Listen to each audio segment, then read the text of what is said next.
masterfully planned and executed. During the Civil War, the Constitutional Republic abandoned Congress, which forced President Lincoln to issue martial law. At this time, the Republic was taken over by foreign insurgents who replaced it with the United States of America, Inc., in all caps, in 1871. A corporation that had the same name, the United States. What better way to replace it without anyone noticing that they just got turned into a business and commercialized? Now, this corporation was later purchased by the banking powers behind the Fed in 1912. The Fed was created in 1913. Why did this happen? Well, the US was bankrupt when we sold the United States to foreign banking cartels, if you will. Salvage liens were placed on every asset.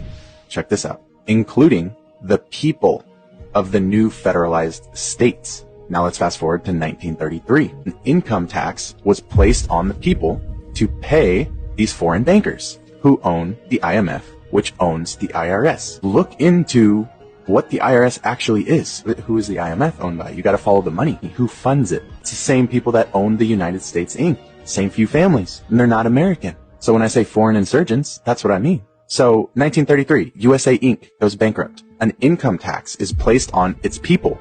In other words, you and I were turned into property. Look it up. We were turned into cattle, and we were collateralized in order to turn us, humans, flesh and blood, into a means of paying off a massive debt.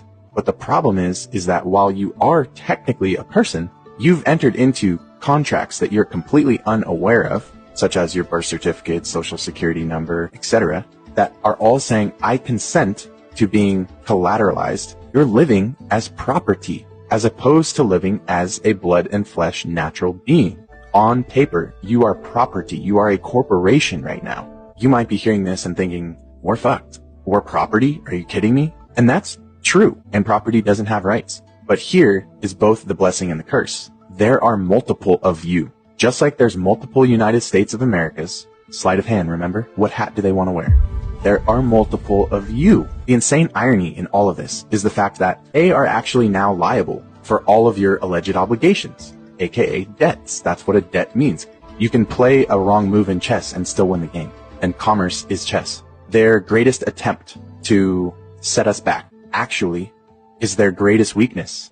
How can we owe debt if the United States is liable for all of its property? If we're its property, then it's the United States' burden to pay our debt. And that is exactly what the law says. I'm going to leave you guys with two different codes that I highly recommend you look into. First is going to be the House Joint Resolution Act 192. And when that occurred, the dollar was turned into what is called Federal Reserve debt notes. So if we're being asked to pay debts, but all we are given from the system is debt notes, aka fiat money, to pay back those debts, how can we pay a debt with a debt? I just want you to sit with that. They never gave you lawful money. They never gave you gold. They never gave you silver. The other side of it is looking into 18 USC 8.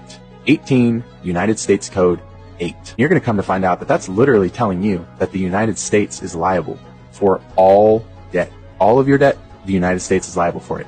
How can you pay a debt with debt notes? Don't let that go over your head. They already got paid. Whoever's coming after you, saying you owe a debt, whatever, they already got paid.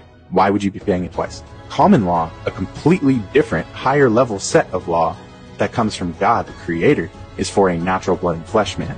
And yet you have been following legal law your entire life.